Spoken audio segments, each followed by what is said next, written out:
সুরক্ষিত হিন্দু একদমই সুরক্ষিত নয়, একদমই সুরক্ষিত নয়। সুরক্ষিত হওয়ার ডাক দিয়েছে, সুরক্ষিত হলে একসাথে জোটবদ্ধ হতে হবে, না হলে হিন্দুরা শেষ, এই রাজ্যে তো শেষ। ভাই আরো একজন বিজেপি ইউনিভার্সিটির ছাত্র। আচ্ছা ভাই, তোর উদ্দেশ্যে আমি যেটা বলতে চাইবো, তুই যে বলছিস যে হিন্দু খাতরে মে হ্যাঁ, ঠিক আছে, তো ভাই তোর কাছে আমার প্রশ্ন এটা, যে ভারত দেশটা স্বাধীন হওয়ার পরে 1947 সালের দেশটা স্বাধীন হওয়ার পরে তারপর থেকে 14টা প্রধানমন্ত্রী ছিল। তাদের সময়ে কেউ কখনো বলেনি যে হিন্দু খাতরে মে হ্যায়। 2014 সালে যখন বিজেপি আসলো, তখন হিন্দু খাতরায় চলে এলো, হিন্দুরা বিপদের মধ্যে চলে এলো। যেখানে ভারতের মধ্যে 2011 সালের আদমশুমারি অনুযায়ী 80% হিন্দু, 40% মুসলমান। তো সেই ক্ষেত্রে মুসলমানরা তো কখনো কোনো মন্দিরের সামনে গিয়ে বলেনি যে আল্লাহু আকবার বা নারায়ে তকবীর।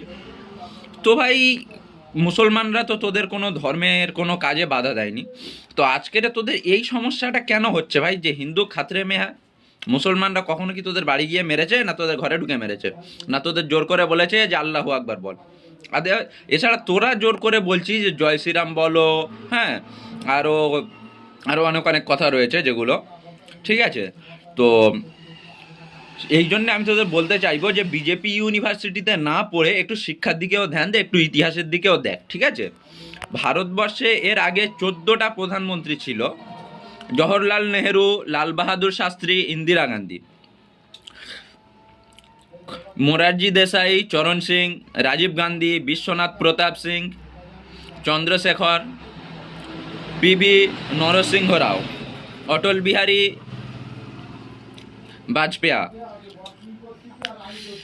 এইচডি দেবগৌড়া, ইন্দ্রকুমার গুজরাল, মনমোহন সিং, এবং তারপরে এসছে নরেন্দ্র মোদী। তো ভাই নরেন্দ্র মোদী যখন এসলো তখনই হিন্দুরা সমস্যার মধ্যে চলে এলো, হিন্দুরা বিপদের মধ্যে চলে এলো।